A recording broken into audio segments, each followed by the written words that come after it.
And we are recording. Oh, we are. Okay. All right. Good morning, everybody. My name is Phil Albrecht. I'm hearing examiner for the city of Mercer Island, holding a hearing this morning on a design review application for DSR 24-010, which is a proposal to construct a new 8-unit apartment building. The hearing format for today's hearing is we'll first hear from the applicant, who will tell us what the project is about and why they believe it should be approved. After that, we'll move on to staff comments to explain their recommendation for approval. Then after that, of course, will be the purpose of the hearing is to hear from the public. So we'll anyone who wants to say something today about this project will have an opportunity and will be heard. When it's the time for the public to speak and you want to say something, just be sure to click on the virtual raise hand button at the bottom of your screen. And I'll just call people in order that I get those raised hands. So if for whatever reason you're unable to figure out how to be heard today, technical reasons, that kind of thing, then go ahead and email your written comments to staff. As long as you get them in by 5 o'clock on Monday, I'll let staff and applicant respond to them, and they'll be made part of the record. But that's only if, for whatever reason you couldn't figure out how to be heard, or somebody made a mistake on that end. So after public comments, we'll go back to staff to answer any questions and present any rebuttal evidence they find is necessary. Then applicant gets final word, and I get 10 business days. It's a couple weeks usually to issue a final decision. So it's a pretty simple process overall, and hopefully, won't be too complicated for any of you to figure out how to be heard today. By state law, I'm only allowed to consider evidence that's put in the record, and that evidence is going to be composed of the exhibits that are admitted into the record, as well as any testimony that's provided. I'm not allowed to talk to the applicant or staff or anybody. All the information considered for the final decision here today will be information that's available to everyone participating in this hearing as well, so that everyone knows what this decision is going to be based upon. Staff, Mr. Ryan Harriman, has put together a detailed staff report that explains how the proposal in staff's view meets all the review criteria for design review, and there's quite a lot of documentation that goes into that. I'm going to share my screen to go over that exhibit list. See if I can find that on my screen. Yeah, that should be it. Okay, so what you should be seeing right now is Mr. Harriman's staff report, and as I said, he's got his exhibit list there posted on pages 1 and 2, which is composed of the design review staff report that was put together, plan sets, the applications, determination the application was complete. We had a whole bunch of public comments on this at the study session, as you can tell. Total of 21 comment letters, in addition to other comment letters that came in at other times. The applicant has prepared responses to those. We also had some environmental review to determine if an environmental impact statement was necessary. The decision was it was not. Arborist report, and the notices that were involved, the zoning map, that kind of thing. So at this point, I just want to ask if anyone needs to see any of those documents or has any objection to their entry in the record. You need, if you want to comment on that, just click your raise hand button. And not seeing any takers, that's pretty standard. I'll go ahead and admit the staff report and exhibits 1 through 20. So with that, who on behalf of the applicant wants to address this today? Who we got? Nicole Ramey. Okay, and Ms. Ramey, sounds like you've got some feedback, so you might a little bit of an echo. So you might, let's see, I'm not sure. I think usually that's normally fixed if you just if you've got more than one window going or something for the same hearing. Yes. I'm gonna have to yeah, just X one out if you can. yeah, unfortunately you won't be able to see me today, but you will be able to hear me. Okay, well, I think that's good. We'll take the Wizard of Oz presentation. Just as for starters, just raise your right hand. Do you swear affirm to tell the truth, nothing but the truth in this proceeding? Yes. Okay, great. All right, go ahead.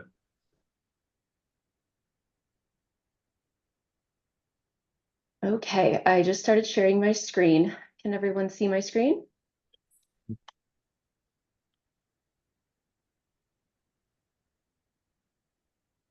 Okay, good morning. Thanks for hearing our project, hearing examiner, planning staff, and members of the public. We are here to present a residential project at 2900 78th Avenue Southeast in Mercer Island. This is a 4-story residential project, 8 units, 1 affordable unit. One of the development objectives that we were looking for is to create a residential development that seeks to infill an underutilized lot and provide much needed housing within the urban core. The project seeks to maximize density potential while integrating urban landscape and fostering a safe and active street with street-facing units adjacent to the public right-of-way. Here on these map diagrams that we've included, you can see the project site location. It is within the TC4 zone. To the north, it is bordered by a large apartment building. To the east, senior living, and to the south, a bank and a parking lot. And on the west, 78th, which is the access to the project. There's an existing 1-story building on site. It is approximately 630 square feet with 6 current parking spaces. Here is an existing survey showing that 1-story building on the north side and the parking and drive. Some more photos of the existing site, kind of showing the underutilization and kind of surrounding 4-story units. Proposed site plan. So the first thing I wanted to bring up on the site plan is that we have a 15-foot ingress-egress easement that carries along the entire south border of the lot. This is on the title and it's just in perpetuity on the lot. This is an easement that is up to the sky, so there's no building allowed in this area whatsoever. So that does severely limit the availability of buildable area on the 7,200 square foot lot. We have created 8 parking spaces, 1 van accessible, 4 standard, 3 compact to utilize to service the residential units. We have all of the service areas, including mechanical, fire sprinklers, transformer, storage, building circulation, elevator, trash, small residential lobby, elevator lobby, and bike storage for the built environment.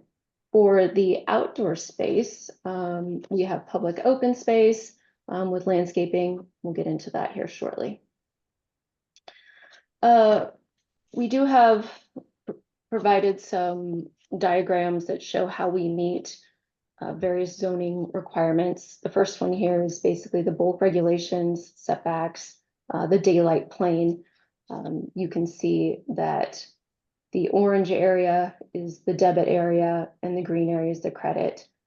Our calculations show we meet the credit volume for this, so we meet the setbacks and the bulk regulations height. We are at 51 feet. That is what is allowed.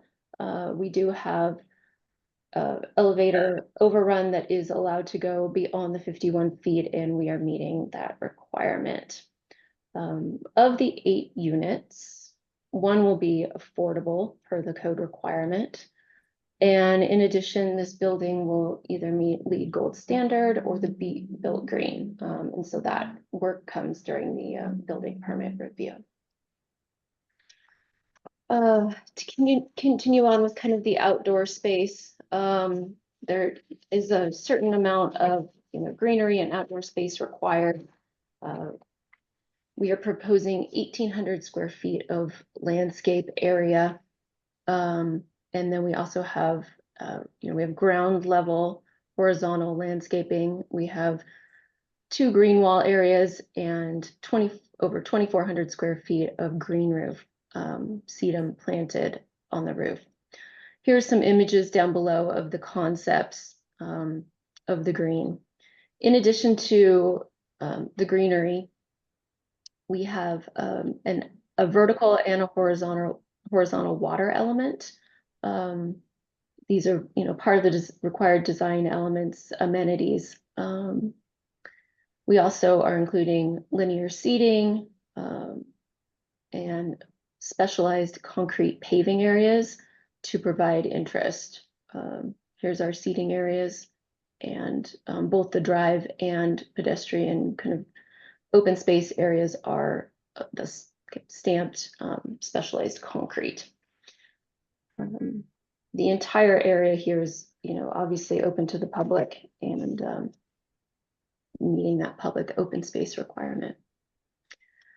Going on to more of the building design for the zoning and land use analysis. As you're aware, we have, street facing facade elements, major facade modulation, and minor facade modulation that is required. I'll just touch on these briefly, and if there's any further questions, we can go over that during the question and answer session. But we did provide, resources that show how we meet those requirements.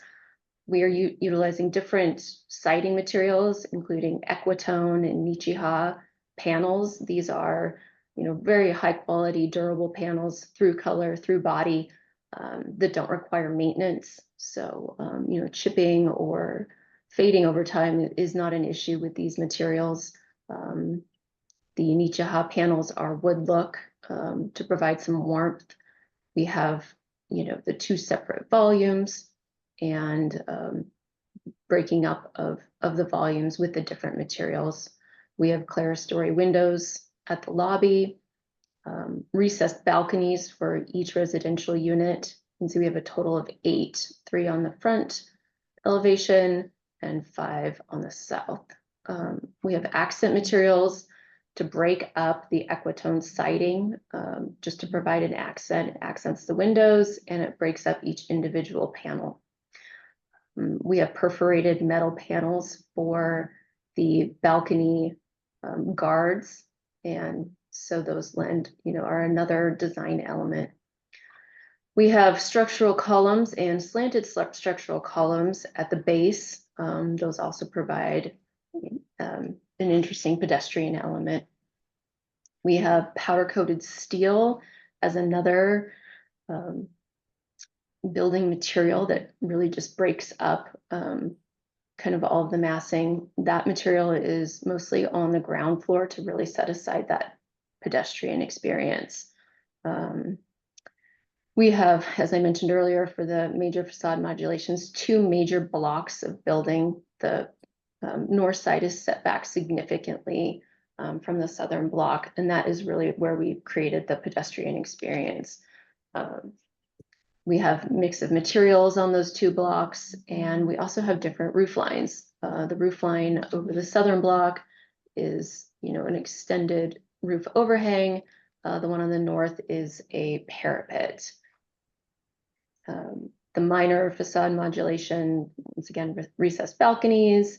Bump outs are highlighted by changes in materials. You can see that we have the Nichiha wood look siding on the south on the 4th-story residential area up here. And the fenestration patterns are different. They have a rhythm, but they don't create that ribbon look that the code discourages. Moving on to our floor plans, this is the ground floor. You can see this diagonal hatch area here on the south. This is the ingress easement area that is not buildable whatsoever. So this area is set aside in perpetuity. Here's all of our, bikes, trash, lobby, parking areas, and our open space here on the front. We are meeting the setbacks. 15 feet off the front is probably the critical one to look at, and we are meeting that one. The residential units are pretty self-explanatory. I probably won't get into the details of those. But, as we've talked about, they do have decks and modulation to break up any flat facades. We did that on the south as well as the north, even though the north, because of building codes, does not allow much fenestration. Continuing on with residential floor plans, repeats, and up until the top floor, we have 2 units on the top floor. while the other floors have 3 units. The green roof covers a large portion of the roof. We have a mechanical area that will be screened. This roof is accessed via a roof hatch, so there is no stair appurtenance on the roof that is cutting through any sort of height plane. I wanted to show, here's kind of a little more in-depth look at the building materials we were proposing. Here's the Equitone panels. We have those in the gray and the white. The brown, once again, is the Nichiha, the wood cedar look. We have down on the ground floor, the powder-coated steel panels. This also aligns with the accent material around the storefront windows and the windows on the residential units. So while none of the base body materials carry through all 4 floors, the accent materials do, and that really ties all the materials together. The concrete that is shown, that's really kind of the parking area, that is board formed concrete. So it has a texture and a horizontal linear pattern to it. So that is how we would get our kind of unique concrete texture. The living wall is a varied species. I'll let Craig, our landscape architect, talk about that here in just a moment. And then we have our perforated metal panels for the guards up here on the balconies. The metal mesh screening will also be up here on the roof to screen, and this up here on the very top is our elevator overrun shown in a separate material of the Equitone. Here's the south elevation. You can see more of the window variation, the blocking of the materials, recessed areas having the warm wood look, and the base area having the board formed concrete for the service and parking areas. Here's the east. Very similar. We were able to get some glazing into some of the east facing walls, even though they are on the north property line. So to add a little bit of variation and uniqueness on that north wall, which is typically, you know, per building codes, challenging. This is a look north. Here is our window pattern. You can see we have almost, you know, full glazing into the lobby as you're walking south on 78th. You can see here in this perspective, here's our green wall and our water feature. So this water feature comes down, it's vertical, and then it forms a horizontal water feature. So this is really kind of the highlight of the pedestrian experience. We've also continued the green wall over here on the north. So it kind of ties it together. It's not just a one-off element. Seating, public seating in this area. And yeah, we'll show some more of that landscaping here in a second. Here's another view. The glazing area is the lobby. And I want to touch on the requirements for the glazing that was brought up in the staff report. I'm going to go back a little bit. So one of the conditions that was brought up in the staff report is that to meet Code 19-11-100, that 75% of the length of the ground floor facade between 2 feet and 7 feet will be devoted to windows and doors. So per the staff report, it takes into account what is just the street facing facade. And so while we are showing that we are, you know, closer to, you know, 50% glazing in this area, one of the reasons for that is that due to the limited size of facade availability here, we need to get, you know, all of the required building elements, circulation, mechanical need to be in this area. So we have provided almost 100% of the retail, I mean, of the lobby for the residential area is transparent. The code states that the reason for this code requirement is to afford views into retail, office, or lobby space. So while we aren't meeting the intent of the code, I mean, while we're not meeting the letter of the code, we are meeting the intent of the code by providing 100% of the lobby space as transparent. So you can see we have quite a bit of height above that 2 to 7 feet area, and that we have clerestory windows above and below that area, including the glass door. This is only broken up by structural areas and an overhang for the lobby entrance. The green wall we feel is very important, and the water feature. So to remove any of these special features, to put more glazing into areas that really aren't public or lobby areas, doesn't seem to meet the intent of the code. The area here on the left is the elevator, and we do feel from a safety perspective, it's important that residents are able to enter the building and have a safe and somewhat anonymous way to enter their units. So I guess that is something that came up as a condition, and understanding the intent of the code for that, we feel we have met that. You can see over here in the perspective how almost 100% of the lobby is transparent up to the ceiling line. So that's quite a bit of views for the pedestrian. And I'm not sure what would be gained by providing more views into a space that is not retail or commercial.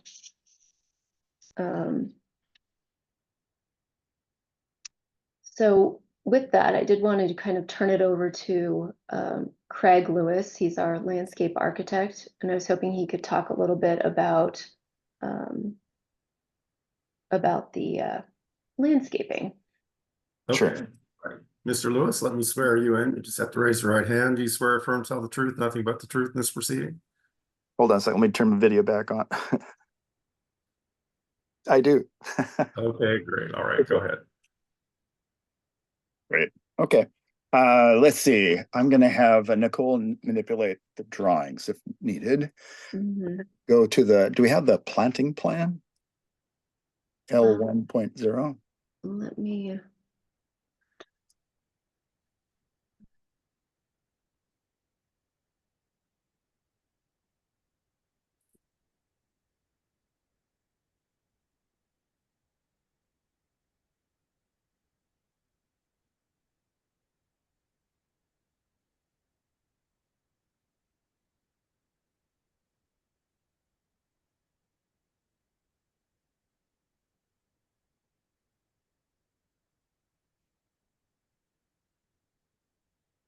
There we go. Sure.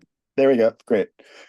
So I'll talk a little bit. Nicole talked a bit about the complexity of what we're offering for the planting, which includes both ground plane planting, green walls, and a rooftop green roof area as well. The selection of plants was fairly important in that we needed to comply with mostly native and or drought tolerant plant materials. And in this case, they need to stay low because there isn't a lot of space, and we didn't want to block views into the public space. So there's a lot of low level plants, and they have been selected for both color and texture because there's, you're getting close up with things. So you want to have some variety in both the color and the texture of the leaf. The plants we have listed mostly as either a native or native adaptive on here. These will be further reviewed at the building permit submittal for compliance with the city's listed plant materials that they accept. So that will be something pending the building permit submittal. The green wall, which also includes the wet planted wall, is a wet wall installation with a rough texture in back, and then water flowing down a vertical plane for the vertical element. And then, like she was saying, there is a horizontal pool that this lands into with rocks down there at that level to keep it so it isn't too deep for safety. And then when this is winterized, this becomes a texture. It's an artistic feature, so it doesn't become just a blank pool. It actually has interest to that. Again, the plants were kept low to see into the public space, so it isn't blocked from vision. And then there's the sedum, which we've put on the green roof, is several different varieties of different flowering texture, both textures and color on the roof as well. Let's see. I don't really have anything else for the planting. There would be some additional installation details at the building permit submittal, which will be added to the sheets. And if you go to the next sheet, L1.1, this is elevations of the two green wall situations. So we're meant to look at this as more of an artistic piece with different textures and colors. And in addition to fairly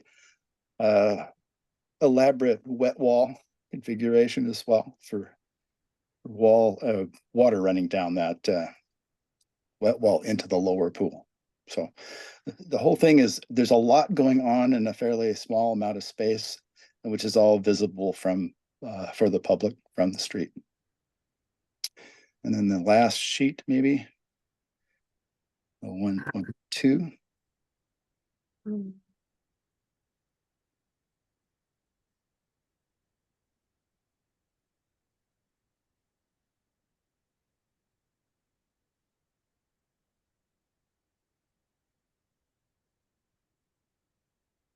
Just some of the sort of details we have for both the wet wall and pools, some of the planting installations, and then both the green roof and the green wall installation details. So that kind of wraps up what I've got for planting. Okay, thank you, sir. Very helpful.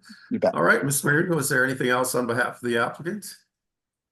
And I'll just kind of finish up by, saying we have been, working on this project with the city of Mercer Island for several years. We've gone back and forth with planning staff to really get to a project that works well for both parties. We have had a different, a completely different design with more units, 10 residential units. Now we're down to 8. We've looked at multiple ways for access to the site, access through, around, into the site, different design review elements, different building facades.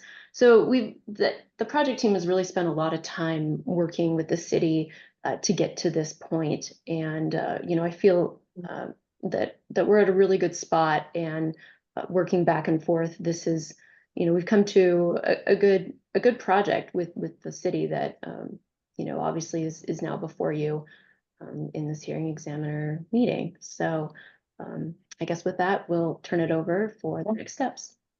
Okay, sounds great. Thank you.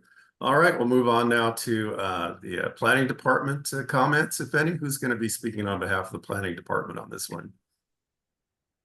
I am Adam Zach, principal planner. Okay, Mr. Zach, let me swear you in. Just raise your right hand. You swear affirm, tell the truth, nothing but the truth in this proceeding.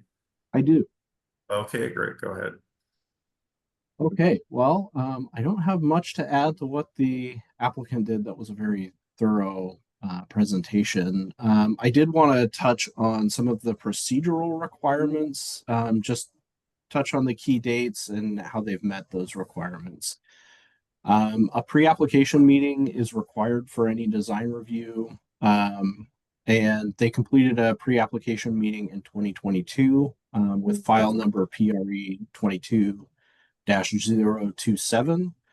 A design commission study session is also required for design review for this level of design review.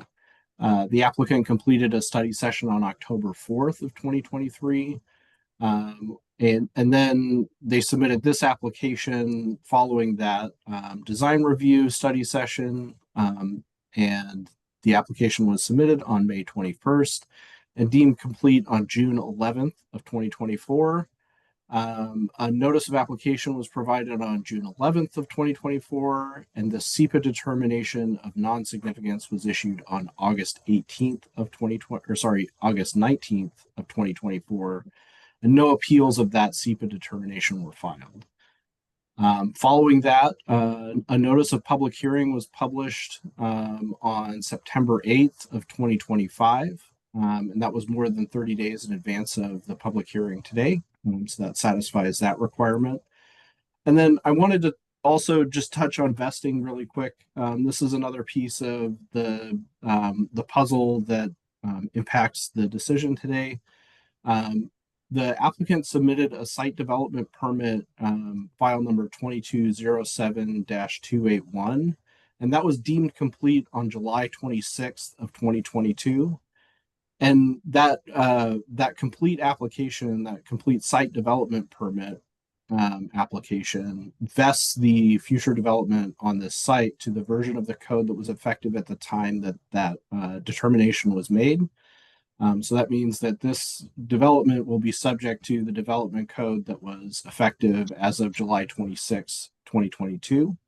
And that comes into play for this because later in that year, on December 13th, Mercer Island City Code 1911-020B was amended to require ground floor street frontage uses on this street frontage in the town center.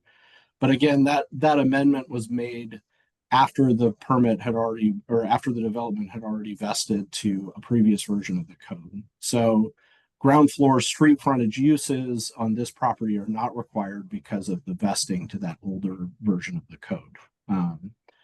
And all of this is explained in a lot more detail on page 10 of the staff report.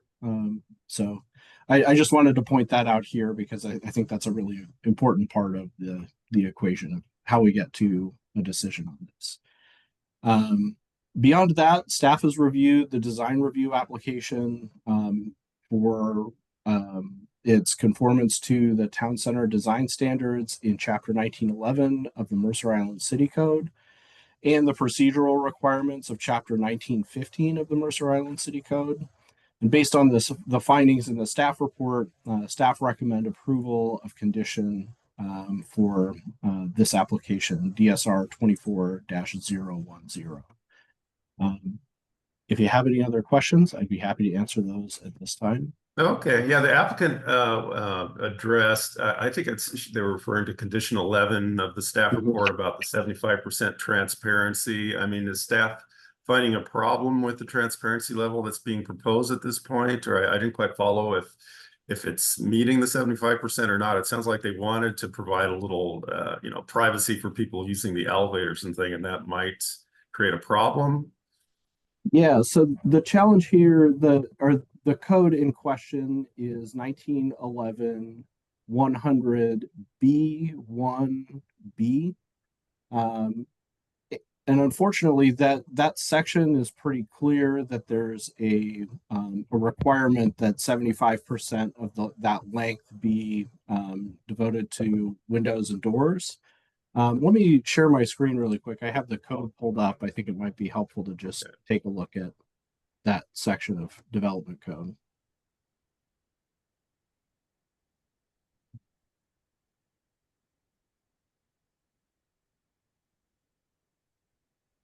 So this is MICC 1911-100, and then B1B, I'm going to highlight it here on the, let me zoom in a little bit too in case, oh, sorry, I threw everything off.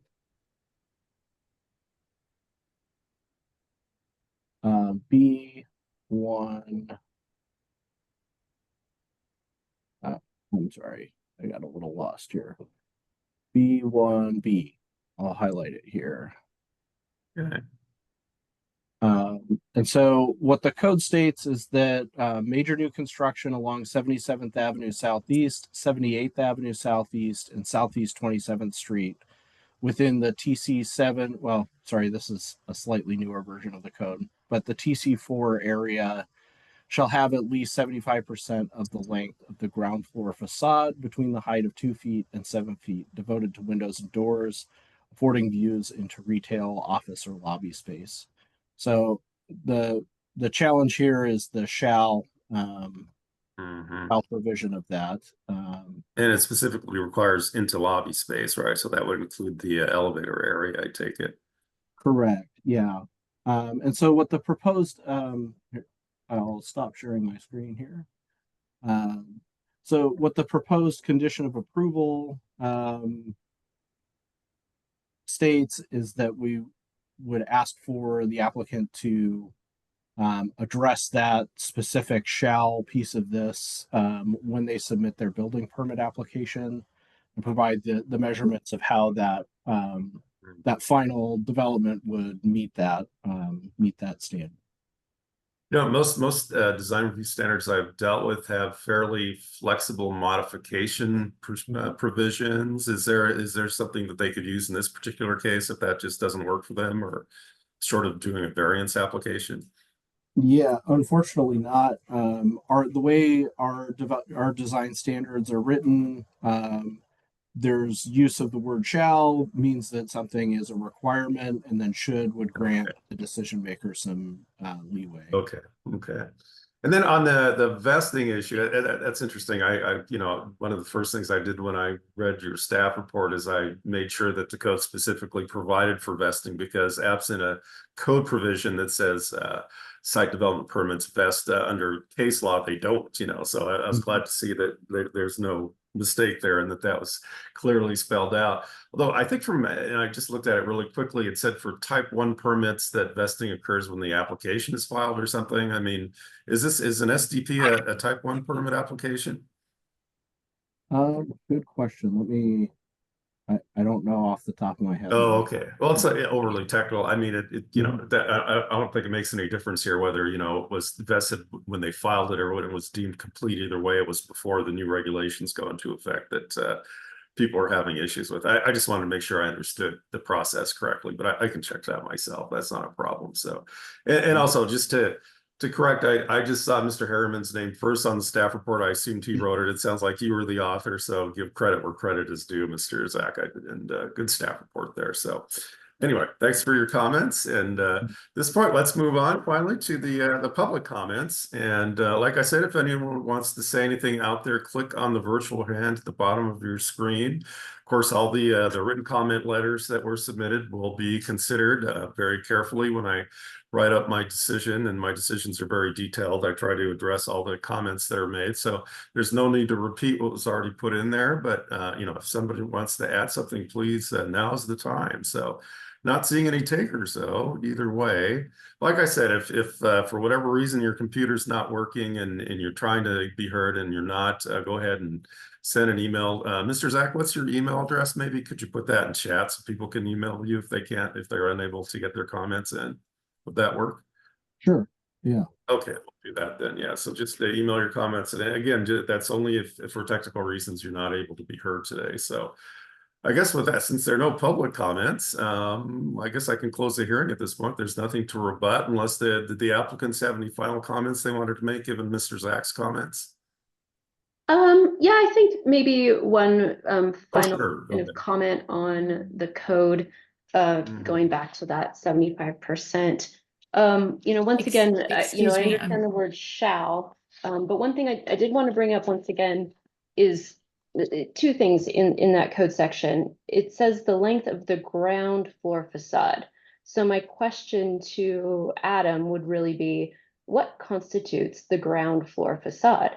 Can that, you know, is that just the facing 78th facade, or can it technically be wrapping around what constitute ground floor facade? I think the definition of that is pretty critical for understanding how this, you know, should be applied. And the second point for that section is the terminology, into retail, lobby, the commercial space. So, once again, is the intent of the code really to have 75% transparency into lobby spaces? It seems to me that this is actually lending itself to say, we want 75% of the ground floor facade to be lobby or retail space. And so to me, the intent of the code is really 75% into those lobby spaces.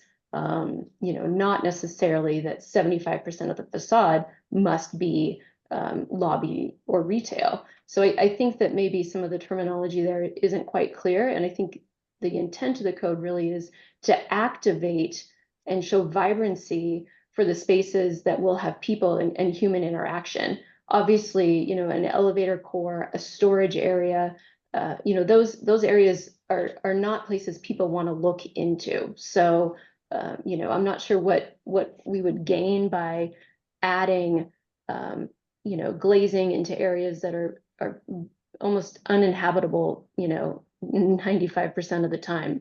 It's just kind of creating dead space.